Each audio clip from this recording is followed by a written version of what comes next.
মানে হয় না, কোনোই মানে হয় না। জাসপ্রীত বুমরার শততম আন্তর্জাতিক টি-20 উইকেটের গায়ে ওরকম একটা কালি লেপ্টে দেয়ার কোনোই মানে হয় না। ডোয়েল ব্রেভিস ওইটা কি আউট হয়েছিলেন?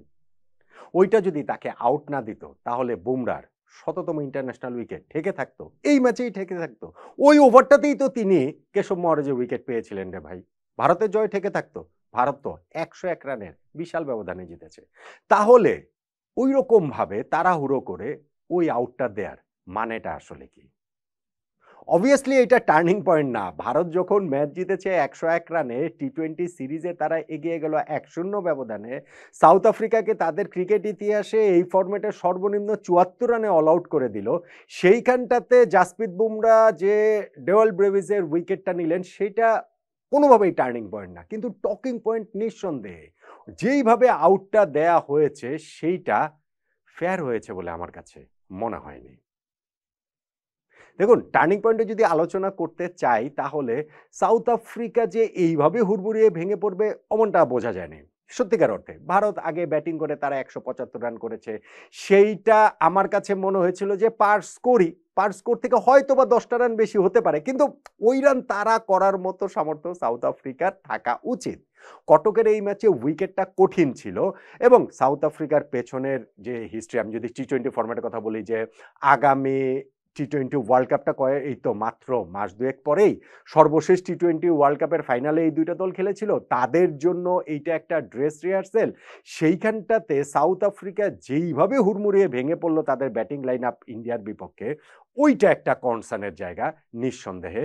এবং ধরেন ওই 176 রানের টার্গেটে নেমে কোনো সময়ই তারা আসলে ম্যাচে ছিল না। একদম ইনিংসের প্রথম ওভারটাতেই তাদের কুইন্টন ডি কক তিনি সেকেন্ড স্লিপে ক্যাচ দিয়ে আউট হয়ে গেলেন আর্শদীপ সিং এর বলে, এবং আর্শদীপ পরের ওভারটাতে ট্রিস্টান স্টাফসের উইকেটটা তুলে নিলেন, সেইটা ডিআরএস নিয়ে। ও আম্পায়ার শুরুতে আউট দেননি, ওইটাতে মনে হচ্ছিল এলবোতেই বল লেগেছে, কিন্তু ইন্ডিয়া একেবারে শেষ মুহূর্তে ডিআরএস নেয়, একটু দ্বিধান্বিতই ছিল, কিন্তু ওইখানটাতে দেখা যায় যে বলের একটা ইনসাইড এজ হয়েছিল, ফলে ওই উইকেটটা যেতে সময় ভালো একটা ক্যাচ নিয়েছেন, ওই উইকেটটাও তারা পেয়ে যায়।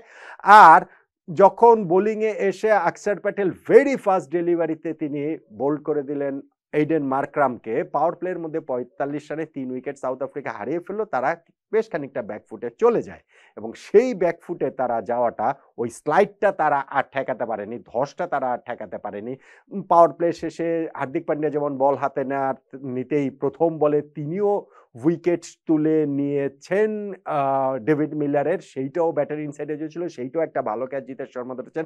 উইকেট কিপার জিতেশ শর্মা আজকে বেশ ভালো কিছু ক্যাচ আসলে ধরেছেন। এবং ফেডারার যখন তিনি আউট হয়ে গেলেন, বরুণ চক্রবর্তী বলে 50 রানে 5 উইকেট সাউথ আফ্রিকা চলে গেল ম্যাচ থেকে। মোরলেস তখনই কিন্তু তারা ছিটকে গিয়েছে, মার্কো ইয়ানসনের উইকেট গিয়েছে, ডেওয়েল ব্রেভিস ছিলেন তিনি তো একা ওই অবস্থা থেকে সাউথ আফ্রিকাকে ম্যাচ জেতাতে পারবেন না। ম্যাচের ওই মুহূর্তটা, ওই বিতর্কিত মুহূর্তটা কিন্তু সেই সময়ই যখন জাসপ্রীত বুমরার বলটাতে পুল করতে গিয়েছিলেন ব্রেভিস, প্রপার কানেকশন হয়নি, এক্সট্রা কাভারে গিয়ে একটু পিছিয়ে গিয়ে সহজ ক্যাচই সূর্য কুমার যাদব নিয়ে নিলেন, আউট হয়ে গেছেন এবং তিনি চলে যাচ্ছিলেন, তাকে টিভি আম্পায়ার থামালেন যে জাসপ্রীত বুমরাটা এটা নো বল হয়েছে কিনা, এবং থামানোর পরই ঘোষণা দিয়ে দিলেন যে না আসলে নো বল হয়নি। ওয়ারেজ রিপ্লেতে দেখা গেছে যে দুই সাইডের যে ক্যামেরা সেইটা ফিল্ডাররা ব্লক করে রেখেছিলেন, কিন্তু পেছন থেকে, বোলারের পেছন থেকে যেই ক্যামেরাটা, সেইখানটাতে তো দেখা গেছে ভাই লাইনটা ক্লিয়ারলি দেখা যাচ্ছিল, ফলে ওইটা তো লাইনের বাইরেই পা ছিল, ফ্রন্ট ফুট নো বল, ওইটা জাসপ্রীত বুমরার হয়েছিল বলেই ভাই আমার আন্ডারস্ট্যান্ডিং এবং আমার ধারণা। খেলাটা যদি আপনি দেখে থাকেন, যেই দেখুন না কেন,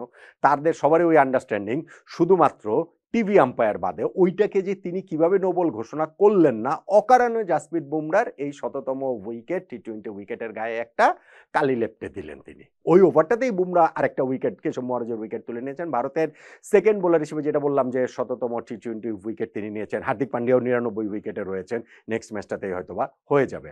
ফলে ওই জায়গা থেকে তারা খেই হারাতে হারাতে লাস্টে শিবম দুবে বোলিং এসেছেন, তিনিও উইকেট পেয়েছেন। ভারতের যে 6 জন বোলার বোলিং করেছেন প্রত্যেকেও উইকেট পেয়েছেন।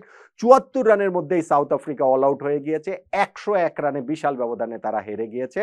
সাউথ আফ্রিকা তাদের ক্রিকেটে টি-20 ফরম্যাটে সর্বনিম্ন রানে অল আউট হওয়ার লজ্জায় আসলে ডুবেছে। গত টি-20 ওয়ার্ল্ড কাপ ফাইনালে ভারতের বিপক্ষে তারা জেতা ম্যাচে রেখেছে, তারপরে দেশের মাটিতে যে সিরিজ, সেইখানটাতেও 4 ম্যাচের সিরিজে 3-1 সাউথ আফ্রিকা হেরেছে এবং এইবারও কিন্তু শুরুটা তাদের জন্য মোটেই ভালো হলো না।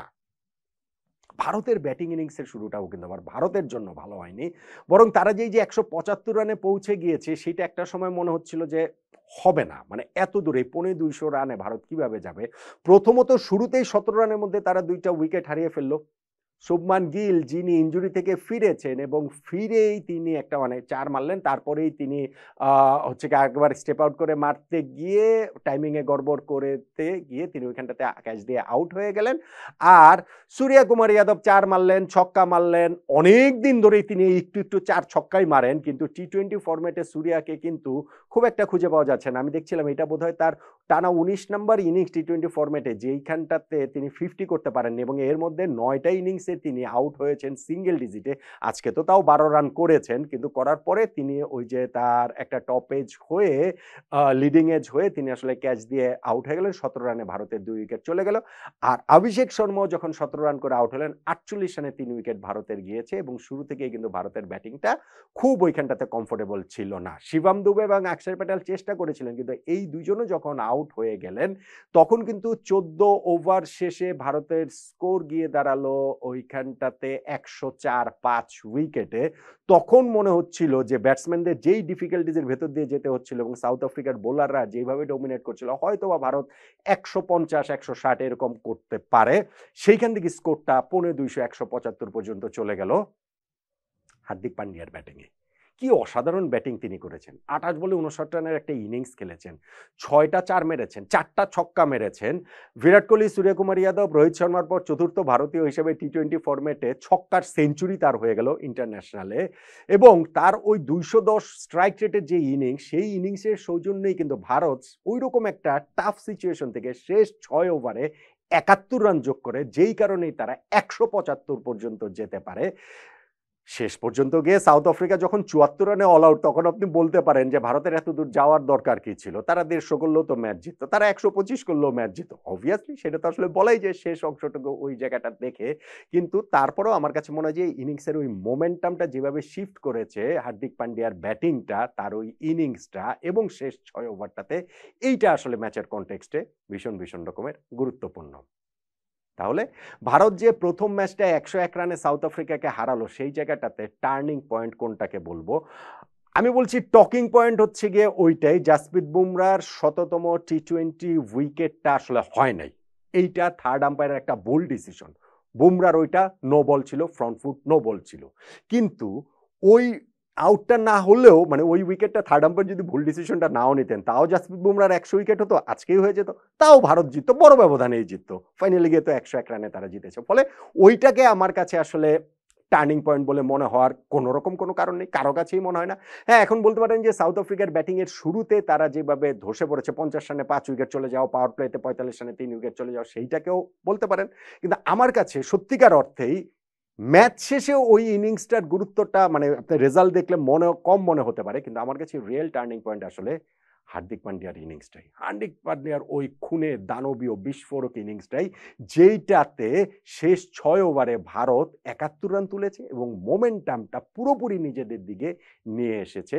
আমার কাছে তাই সবকিছু ছাপিয়ে হার্দিক পান্ডিয়ার ওই বিস্ফোরক ইনিংসটাকেই ভারতের এই বিস্ফোরক জয়ের, বিধ্বংসী জয়ের টার্নিং পয়েন্ট বলে মনে হচ্ছে। আপনার মতামতটা কি? জানাতে পারেন এবং আপনি বলেন তো দেখি ভাই।